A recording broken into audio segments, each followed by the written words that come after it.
hábitos são fundamentais para uma vida saudável? Diante de uma rotina caótica e cheia de compromissos, é preciso tomar alguns cuidados para melhorar a nossa saúde. Hoje nós estamos aqui com o Dr. Márcio Meirelles e a doutora Cir Cunha, que vão esclarecer algumas dúvidas sobre o assunto. Doutora Cir, o que significa ter uma vida saudável? Bem, algumas providências para uma vida saudável dependem do próprio indivíduo. Outras, digamos assim, do meio ambiente. Você deve viver, se esforçar pelo menos viver num ambiente livre ou o menor possível contaminação de poluentes químicos e ambiente que seja um trato sanitário, água encanada, esgoto coletado e tratado. Isso é fundamental para poder você depois se adequar. Então você teria que ter, por exemplo, cuidado com a própria saúde, tomar medidas preventivas desde criança, ser vacinado, se alimentar bem, evitar dentro do possível comidas industrializadas, comer coisas frescas, vegetais e frutas, e peixes ou carne, frango, se a pessoa não é vegetariana, de procedência conhecida e bem conservada.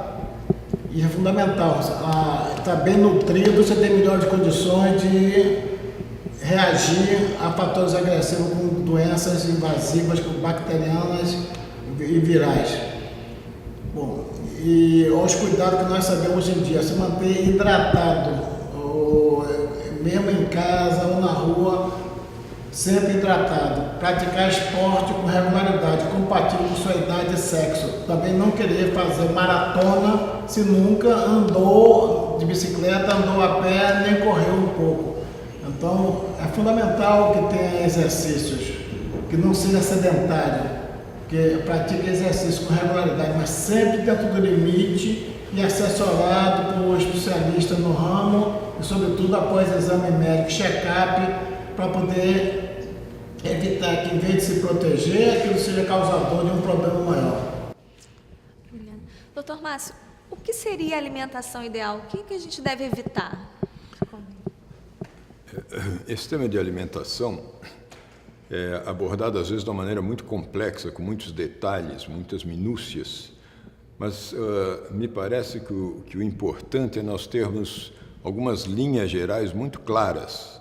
Então, uma alimentação saudável é, em primeiro lugar, uma alimentação natural, como disse a doutora Cir, o menos industrializado possível, alimentos frescos, limpos, bem conservados e uma combinação de ingredientes que atenda a todas as necessidades do nosso corpo. Então, você precisa ter proteínas, precisa ter carboidratos e precisa ter óleos, né? Gorduras não saturadas que nós precisamos e que estão geralmente presentes nas castanhas, nas amêndoas, né? na oliva, em vários alimentos, e além das vitaminas. Então, uma dieta saudável é uma dieta que combine todas essas coisas. E não há necessidade de um rigor excessivo, de ficar pesando tantos por cento disso, tantos por cento daquilo. Basta que a gente tenha preocupação na alimentação de ter esses ingredientes misturados em maior ou menor proporção. Porque se você faz isso todo dia, na média você estará atendendo a todas essas necessidades. Agora, o mais importante talvez, ou tão importante quanto isso, me parece, é que a gente saiba o que não deve comer. Infelizmente, todos nós sabemos muito bem, né, o que não se deve comer. E, lamentavelmente, por uma questão de hábito cultural, não é por outra razão, são as coisas que a gente gosta, né? Então, o que basicamente que a gente deve ter muito cuidado em evitar? Primeiro, os açúcares, né? O açúcar é óbvio que nós todos precisamos de açúcar, mas o açúcar que nós precisamos é em pequena quantidade. E ele está presente, por exemplo, nas frutas. As frutas maduras todas são doces. E não se deve também comer uma quantidade imensa de fruta achando que aí é açúcar natural, não vai fazer mal. Ele vai ser excessivo e vai acabar se acumulando como gordura no nosso organismo, porque o açúcar é uma fonte de energia. Então tem que haver um equilíbrio entre o que a gente gasta de exercício, etc., e o açúcar que consome. Outra coisa que pouco se dá importância, mas que está cada vez mais sendo observado e cerceado pelas autoridades sanitárias, é o uso do sal. Nós sabemos que em alguns países, como Portugal, por exemplo, há leis rígidas quanto ao uso do sal, porque, por a questão de hábito da cultura deles, as pessoas comiam sal numa quantidade imensa, então o nível de hipertensão na população é uma coisa absurda. Então eles estão cerceando isso. Então é o açúcar, o sal e, por último, as gorduras animais, as gorduras saturadas, como nós chamamos, que também são causa de alterações graves no organismo, especialmente chamada aterosclerose, que é a gradativa obstrução das artérias. Então, eu acho que uma alimentação saudável, em linhas gerais, é isso: evitar os excessos de açúcar, de sal, de gordura animal e procurar ter uma dieta variada e bem natural. Eu acho que, em termos gerais, seria isso. Com relação às atividades físicas, quais os benefícios de se praticar exercício regularmente? Bom, isso é uma área também de inovação. Pouca gente sabe disso. E somente nas últimas décadas se começou a dar a devida importância ao exercício. Por incrível que possa parecer, o conceito que se tem hoje de que a medida mais importante para se prevenir qualquer doença, seja ela infecciosa, degenerativa, seja câncer, seja problema pulmonar, cardíaco, está comprovado que a forma mais exata de se prevenir essas doenças e de se ter uma vida longa e saudável é através do exercício. Eu chamo um pouquinho a atenção para isso porque, como eu disse, é uma inovação. Todos nós dizemos: olha, é preciso fazer exercício. Olha, ande, caminhe, então, tudo bem. Mas a coisa não é assim tão vaga como se diz. Hoje existem estudos que comprovam, por exemplo, que não é qualquer exercício que é suficiente. Como disse o doutor Assir há pouco, exercício excessivo faz mal à saúde, né? Nós temos que tomar certos cuidados quando a gente fala: fulano caminha não sei quantos quilômetros por dia. Não é bom isso para a saúde. Pode ser bom para outras finalidades, para ele se sentir forte, bem bonito, ou enfim, satisfeito, isso é outra coisa.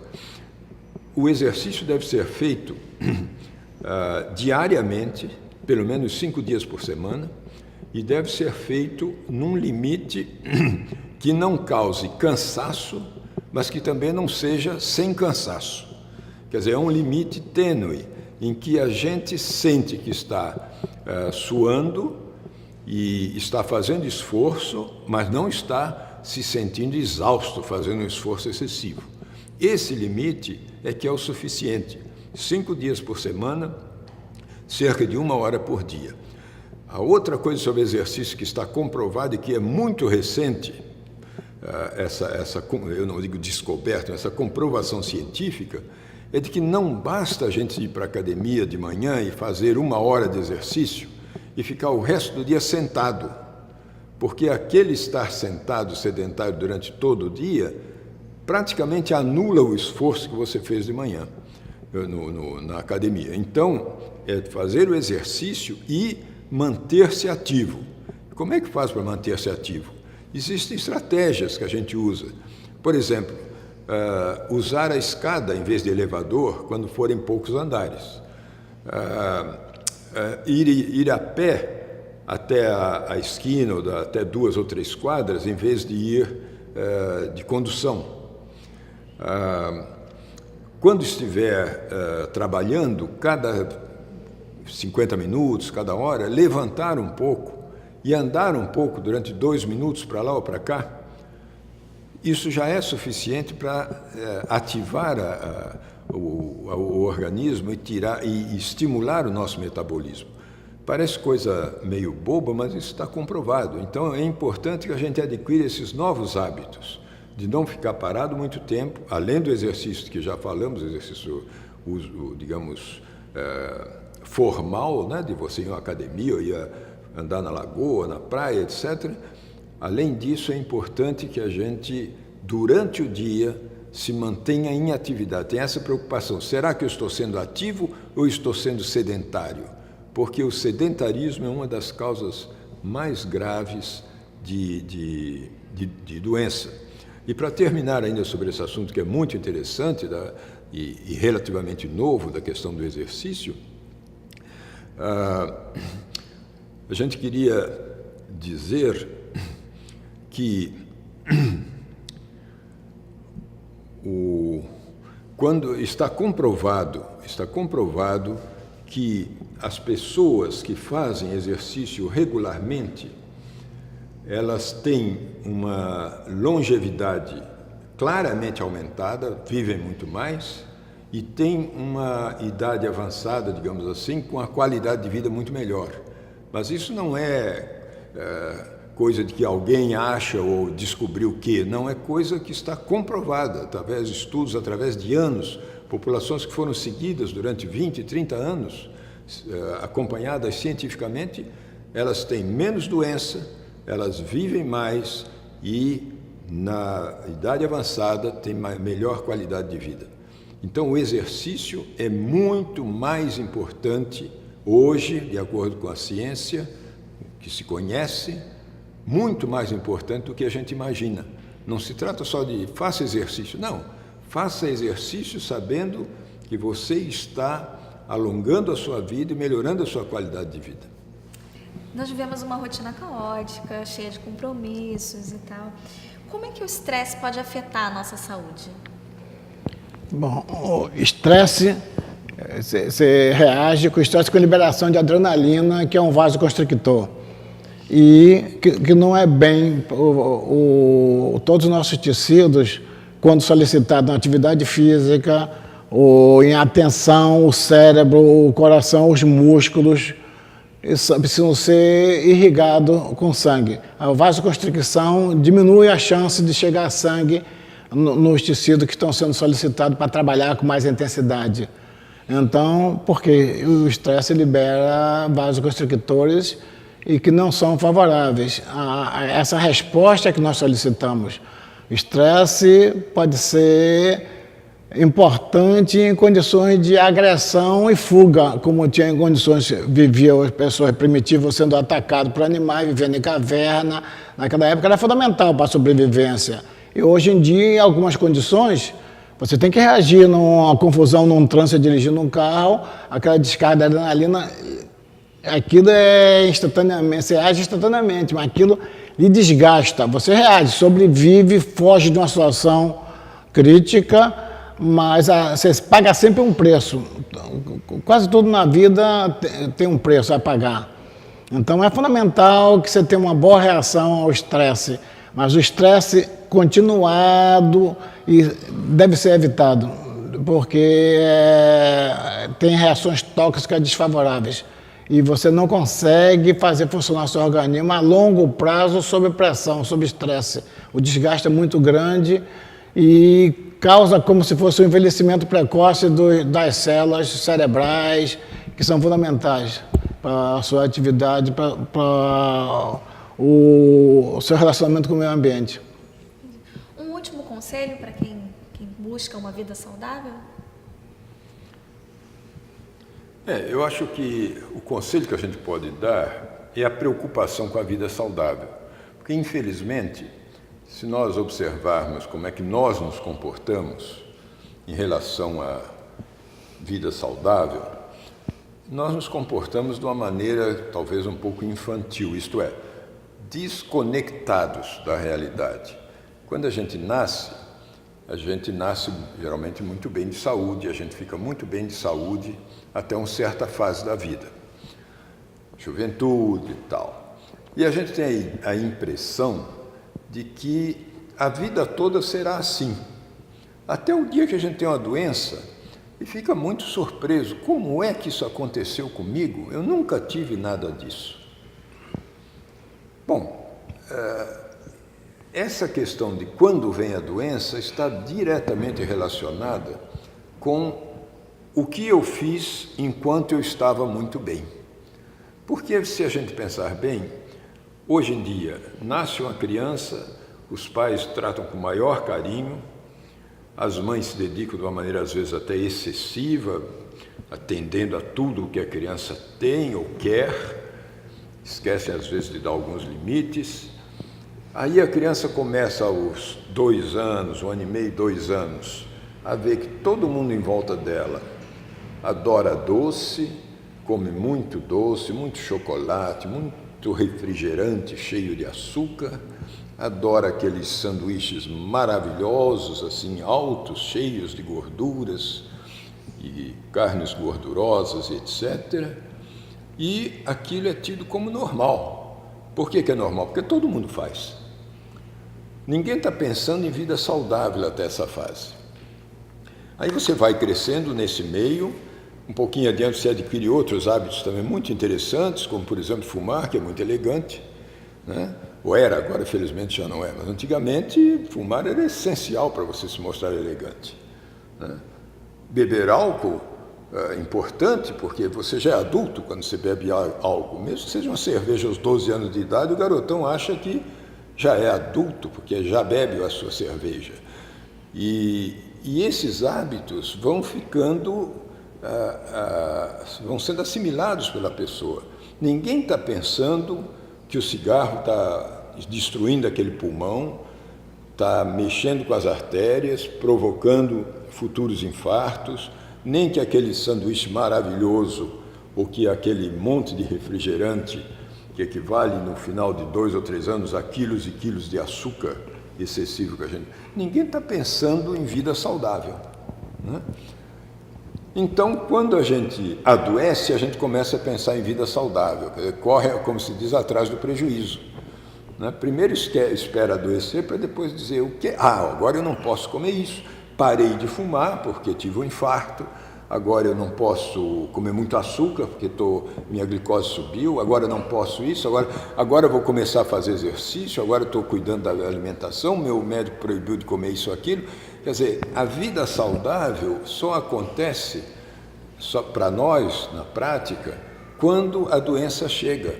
E deve ser o contrário. Por isso que eu me alonguei um pouco em responder a sua pergunta, que é a principal cuidado com a vida saudável é ter a consciência de que é uma obrigação nossa ter uma vida saudável. E por que é obrigação?